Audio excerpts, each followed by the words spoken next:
Hello everyone, welcome back to my channel, or welcome if you're new. Today we're doing part 2 of my recap and commentary on Love is Blind season 4. If you haven't seen part 1, I will link it up here and also in the description down below. Definitely go watch part 1 first so everything makes sense. But Netflix just dropped new episodes of season 4, so today we're going to be going through episodes 6, 7, and 8 to give a recap, and I'm going to tell you my opinions about everything that goes on. And like I said in my last video, this video will assume that you have seen these episodes, or at least that you're okay with hearing about it. I'm not going to give any other spoilers beyond these episodes. I know sometimes people go out and like look things up about what has happened about each couple. I'm not doing any of that, so this will be no spoilers other than what happens in those 3 new episodes. I'm going to break this down kind of couple by couple. Obviously for each episode they kind of jump around and cut back and forth between the different couples, but I'm just going to go through each couple one by one, and then at the end I'm going to talk about the party that happened in the last episode where they were all hanging out together. There is a bird chirping outside my window. I don't know if you can hear it. It's really annoying,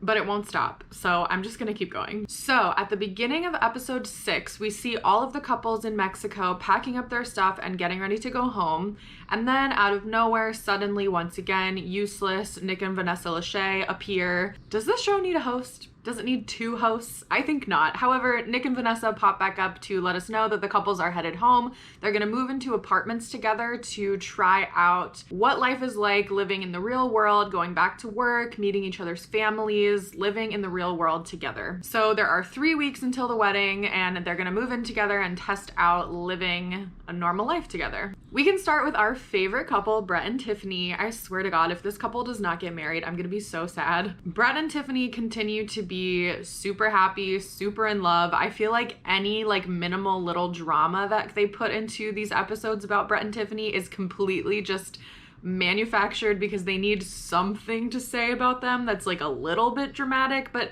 there's really nothing. Like there's one scene where Tiffany is saying that when Brett gets out of the shower, he like gets some water on the floor of the bathroom, and like she doesn't like that. And it's just like, if that's your biggest complaint about this man, like you guys are fine. We also see Brett meeting all of Tiffany's friends. So they go out to dinner with like 4 of her friends. Her friends are so nice, so genuine. They seem genuinely happy for her. Like they want to meet this guy and make sure that he's a good guy, but like it's very obvious how much they love and care about her, and they seem to accept the relationship and they're thrilled for her. So that was really positive to see. Also, her friends were joking with him about how she falls asleep all the time because they were telling them the story of how she fell asleep in the pods, and her friends were like, oh yeah, she does that all the time, like she's always sleeping. So that was kind of a lighthearted way to like wrap up that little bit of drama from the pod section. We also see Tiffany coming over to Brett's house, and they're kind of assessing like how it would look if they lived together. He lives in a 1-bedroom apartment that's definitely not really big enough for 2 people, and she seems a little bit apprehensive about that, but then he just says right away, well, if you like this building, we can always just move to a 2 or 3 bedroom unit in this building, which like goals and dreams. He just seems like he'll do whatever he wants for her. Like he's happy to accommodate her. My impression is that they both make very good money. They do have a conversation about money in another scene where, again, it just feels like they're trying to come up with something that's like a problem with this couple, but they talk about money and she's trying to assess like, you know, do you feel like you spend beyond your means, or like how do you make decisions about spending? And it seems like she's a little bit more conservative with money than maybe he is, or at least they're editing it to look that way. But he like admits to her that he spent $1,200 on a piece of luggage, and she's like, oh my God, that's insane. And like they just kind of move right along. Like there's nothing really dramatic or bad happening with them. Pretty much every scene and every date we see them go on, they're just like thrilled with each other, having a great time, and there is no trouble in paradise. So I'm happy for them. Next up is Micah and Paul, and dear Lord, there is a lot to say about this couple. So it kind of starts out, one of the first scenes we've seen with them is Micah and Paul talking about the whole situation with Irina liking Paul or being attracted to Paul and kind of like throwing herself at him on the Mexico vacation. And Micah's obviously upset by this. She's upset that this girl who like she thought was her friend is kind of going after her man. Paul is saying that like he's not interested at all. He didn't want to tell her because he didn't want to upset her, but then he admits to her like, yeah, like she was trying to like touch me and like be near me in the pool, and like it made me feel uncomfortable. So then Micah starts to get upset with Irina, and she says she and Irina are gonna talk. So that comes up later. One thing I want to point out about Micah and Paul is that I really don't like the way that they talk about each other, whether it's like in interviews or the way that they talk about each other to each other's friends and family. Paul makes a couple comments about Micah that I find strange. At one point, Paul says the reason he likes her is because they have the same perspective on things and she's not overly analytical, which I found strange, especially for him as someone who is clearly like very intelligent. He wants a girl who's like not overly analytical. It makes it sound like he doesn't want to have deep conversations with her or something. Probably because he knows she's not capable of having a deep conversation. He also at one point says she meets the minimum criteria for the perfect woman. And I just thought that was a very strange way to phrase that. Like the minimum criteria? Like what does that mean? Micah also makes a lot of comments about Paul that I think are really like messed up, and I really don't like her way of approaching and thinking about him and their relationship. So for example, there's an interview where she's saying that as her fiance, he is an extension of her. And we'll kind of pick up this theme of her like basically wanting and trying to erase him as a person. Like he's just an extension of her. She also has a scene where like she sees his apartment for the first time and she's just immediately like mocking and making fun of his furniture and his style and saying like she's gonna have to come in and redecorate this whole thing. And he asks her like, you know, could you see yourself moving in here with me? And she's like, absolutely not. And then later when they're meeting her parents, she says, oh yeah, we're moving into Paul's place. So it's just like very weird and they don't communicate. There's also a scene, which we'll talk about in a second more, where she brings Paul to a party to meet all of her friends.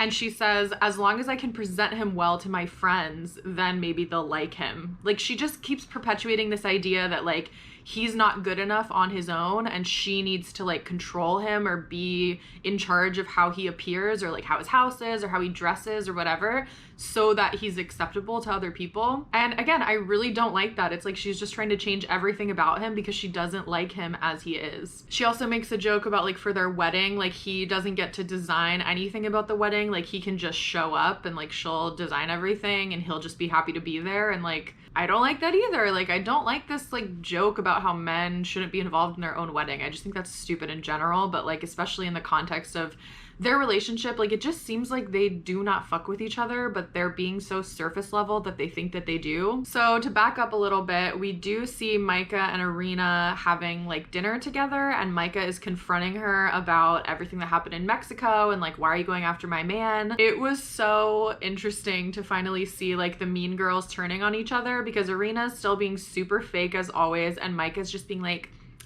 like, this is unacceptable. You can't, like, go after my man. Like, once again, as I said in my first video, every time I listen to them talk, I feel like my last two brain cells are struggling to stay alive. But it was satisfying to see them fight with each other and, like, turn into each other, because I hate both of them. Paul and Micah also get to meet each other's families. So Paul's mom flies in. I think she lives in New Orleans or something. So she flies into Seattle to meet Micah.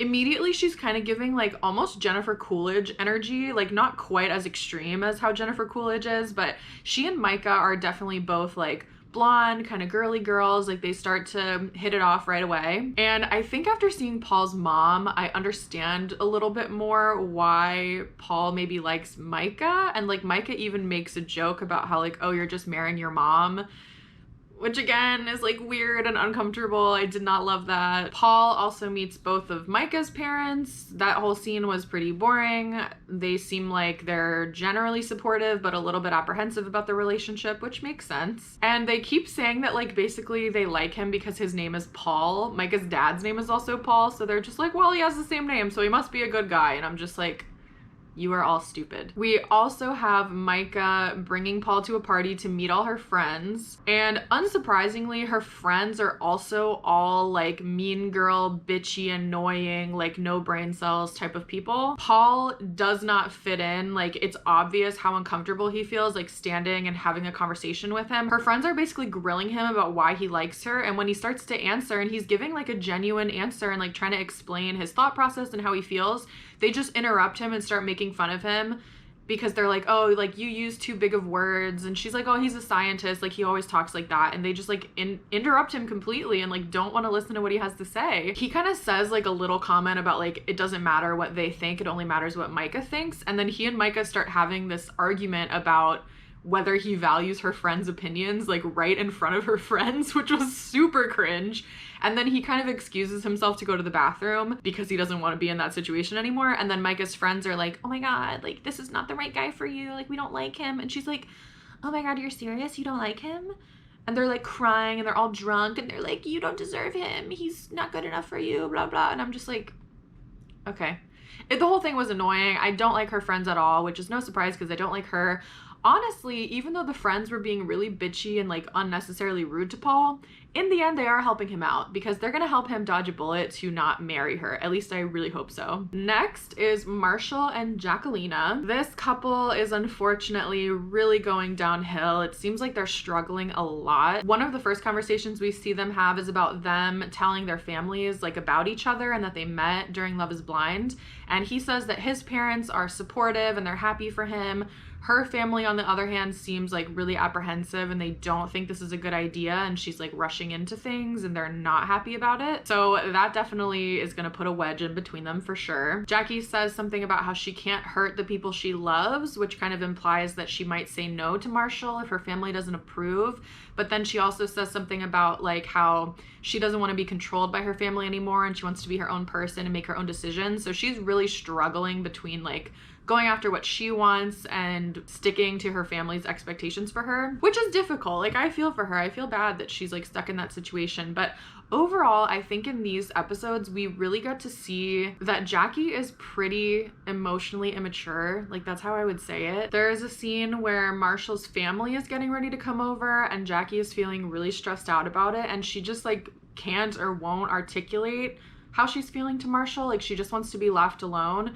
And he's trying to support her and he's also trying to leave her alone, but it just seems like he really doesn't know how to help her and she's not really like communicating very well with him. So they meet his family. It goes okay. It's his sister, his brother-in-law, and their daughter, who are all super cute. Like, his family seems really nice. But after that, it seems like they continue having arguments, and there's one scene where Marshall reveals that he has actually moved out of their shared apartment and gone back to his own place, and they're just like taking some time apart. He describes their relationship as bleak, which is not something you want to hear, right? And then there's a scene where he like goes back over to try to talk to her and they have this huge argument that was just really sad to watch. She's talking about how like they don't have sex enough. He's not as aggressive as she wants him to be, like in the bedroom. She wants him to initiate things more, and he's trying to say that he does try to initiate and she never responds. And like, they're just clearly not on the same page about things in the bedroom and just in general in the relationship, it seems. Like, at one point during the argument, he's getting mad and he says something to her about how he sees her as a big project.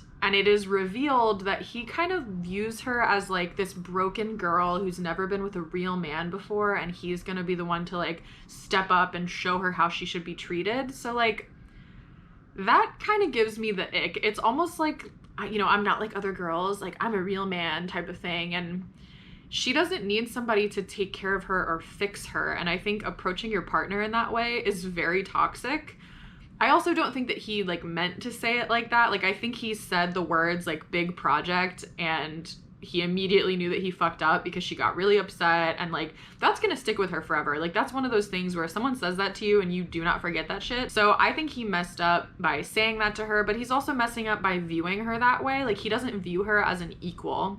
And even though he's being really nice to her and trying to do nice things for her in other scenes, like he makes her breakfast, he's trying to take care of her and be all sweet to her, he still is viewing her as basically beneath him. And that's a huge problem. Like, that's a huge, huge problem. I really don't think that this relationship is going to survive, but we will see. Next, we can talk about Chelsea and Kwame. So one of the first scenes we see of them together is Chelsea bringing Kwame to her apartment for him to check it out. Immediately, he's picking up the vibe that the whole apartment is like very pink and very girly. Like, all of her hand towels are pink, her toaster is pink, all of her bath soaps and stuff, everything is pink. And he immediately is kind of like, okay, like this is a very like girly home, like everything is pink. And he's trying to assess like himself, I guess, being in that environment. And initially when I saw the apartment, I was like, yeah, like this is a lot of pink. But Chelsea then says that she got the apartment after she broke up with her ex, and they had lived together and he was very controlling about how the apartment could look and like how they could design the apartment.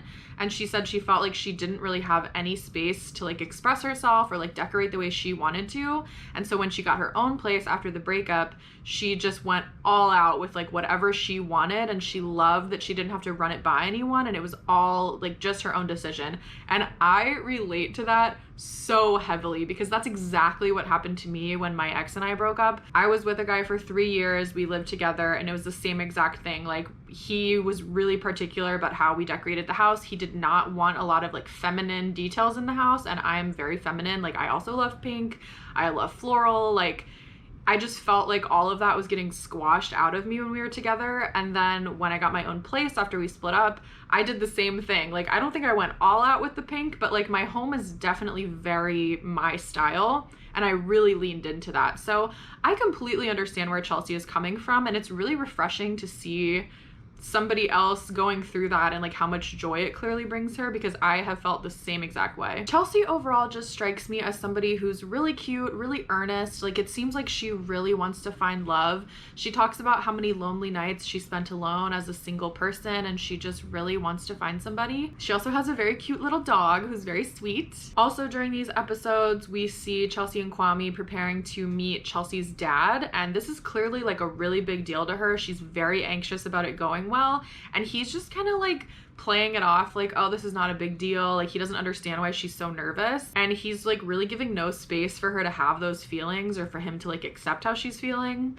So I did not love that. Like, he just seems really uninterested in meeting her dad. She's really nervous about her dad coming over. Her dad then comes over and they kind of explain everything to him, and he is totally fine with it. He's really happy for them. Like, he just seems like genuinely happy for his daughter to have found somebody, and he's a super nice guy. So all her anxiety gets set aside because it goes well. Meanwhile, Kwame has been trying to reach his mom on the phone to tell her everything that's been going on and like arrange a time for them to meet Chelsea. And he said his mom has not been picking up, and it seems like maybe she's avoiding talking to him.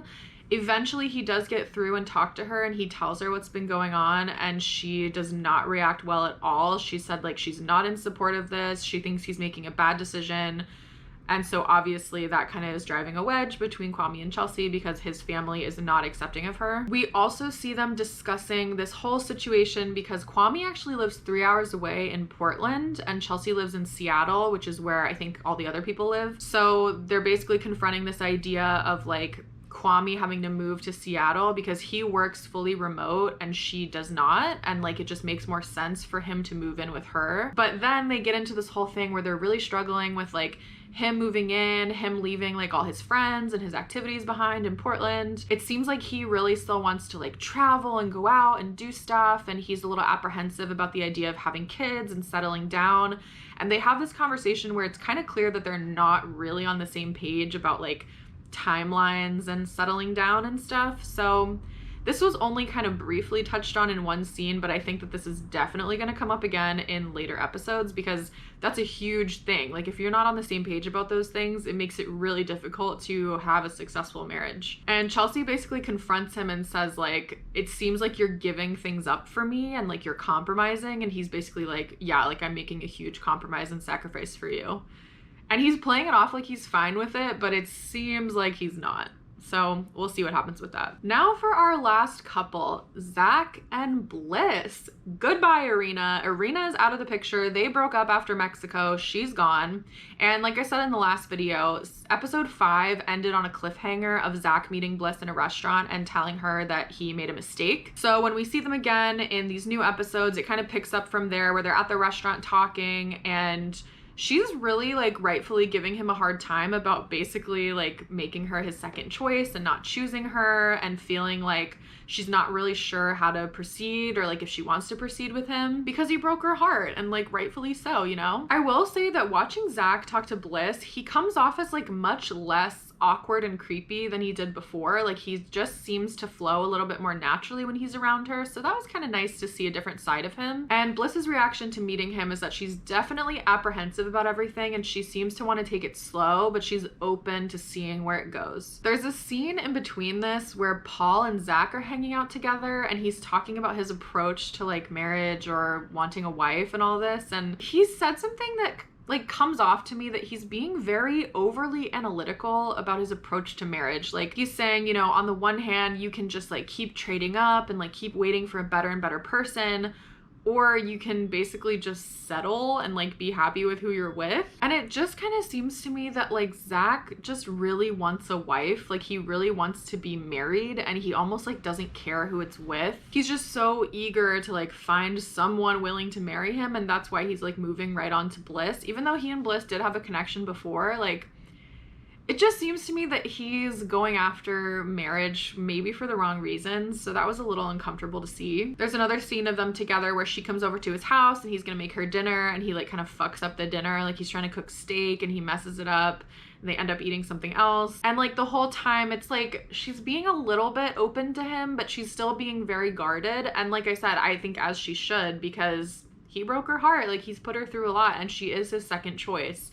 So that's always going to be a problem, I think. Then the next time we see them is this like romantic date where they go out on a boat together and they're like talking. And like, to me, it was like a bit awkward. Like it just seems to me like she doesn't really know like how to proceed or like what she wants. But then you start seeing him like fiddling with something inside his jacket pocket. And I'm like, oh my God, oh my God, oh my God, he's going to propose. Oh no.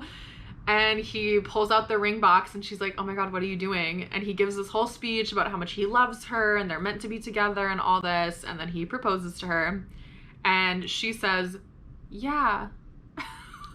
Like he says, will you marry me? And she's like, yeah. Like that's such a, if I was proposing to someone and then they said, yeah, I would be a little frustrated by that. Like, I really just feel like Bliss is kind of playing along with this for the sake of the show. In my opinion, there's no way that she's gonna marry him. There's no way. It just went way too fast. Like she's always gonna feel like the second pick. And I just can't imagine them really getting married and being successful in like such a short amount of time, because this show is already a very short amount of time. I think it's like 6 weeks, but for her, it's gonna be like 2 weeks that they have to get married. And like, that's crazy to me. So this is another one where I feel like it's probably not gonna work out, but Bliss is just kind of playing along, and I think he's gonna get his heart broken, but he maybe deserves that for what he did to her. The last thing to discuss here is the party. So at the end of these episodes, it's Chelsea's birthday, so they're having a party, and they of course invite all of the other couples and like a few other people from the pods. I was really worried that Irina was gonna be invited to this party, and I was like, oh no, like they're gonna let Irina come just to start drama, but she actually did not show up, so that was good. However, we do get Josh and Amber, which if you remember, Josh and Amber were kind of like the rejects from the pod stage. Like they were the ones who were in love triangles with other people and they ended up getting rejected. But of course they bring them to this party just to create drama. So Josh, like I feel like in the pods we didn't really get a big sense of Josh's personality, or like we don't know a lot about him, but at this party, he is acting a fool. Like he's clearly extremely drunk, but he's just so annoying. Like he keeps coming up to people and like butting into people's conversations. He's like getting in people's face. He's getting really physically close to people. He's slurring his words. Like he just makes a fool out of himself, and he's really cringy and embarrassing. Marshall arrives to the party by himself, and everyone's like, oh shit, he's by himself. And he's like, yeah, like, you know, she's coming. Like we're going through something right now. So he comes in by himself, and then Jacqueline comes in later. We see this like side conversation where Marshall is going to Brett for advice, and like he keeps saying this really toxic stuff about how basically he has a savior complex for her, and like he's the first real man she's ever been with, and he's dealt with girls like this before, and like I didn't like any of that. But he ends up talking to Brett, and Brett gives him some really good advice. Brett is really kind of like this older, wiser character, and it seems like the men often go to Brett for advice, so that was kind of a nice dynamic. But Marshall's approach to this whole thing is not very good. Then Jackie arrives, and of course Josh is like sliding right into her DMs, and he's trying to be like, hey, what's up? How are you? Where you been? Like he's like really all up on her. And then he like straight up is telling her, like, if you're gonna marry someone, you should marry me. Like, why are we not together? Like, I can't believe you're really with this guy. Like, he's just trying to shoot his shot with her again, and it's clearly not going very well. That whole thing was cringe. I think he embarrassed himself really badly. Meanwhile, with Amber, so if you remember, Amber was the one that Paul was interested in. So it was like Amber, Paul, and Micah in a love triangle, and Paul ended up picking Micah, of course. So Amber shows up at the party, and it's kind of portrayed like we're gonna get the same type of drama with Paul and Amber, but but Paul has enough respect for his relationship to not talk to Amber, which was great. So like they show Amber coming in, they show Paul being like, yep, not interested, and nothing else happens, which is good. Pretty respectable if you ask me. Meanwhile, fucking Micah thinks it's appropriate to talk to Kwame again. So Micah and Kwame have another, like, in my opinion, very inappropriate conversation where they're talking about how, like, did they make the right choice? He asks her if she feels like she made the right choice, and she's like, well, I don't know. How do you feel?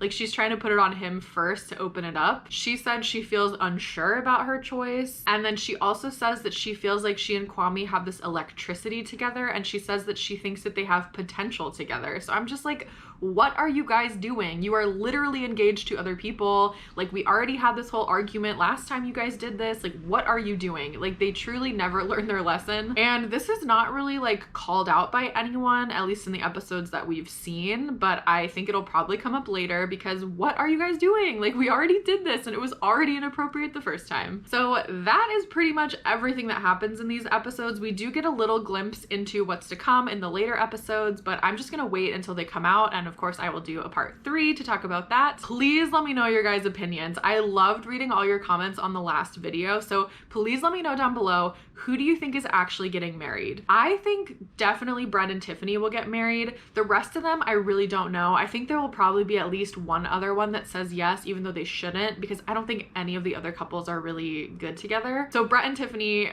are my favorites. I think that's pretty obvious. Let me know what you guys think. Like, who will get married? Who will get married versus who should get married, you know what I mean? But until next time, thank you guys so much for watching, and I will see you in my next video. Bye!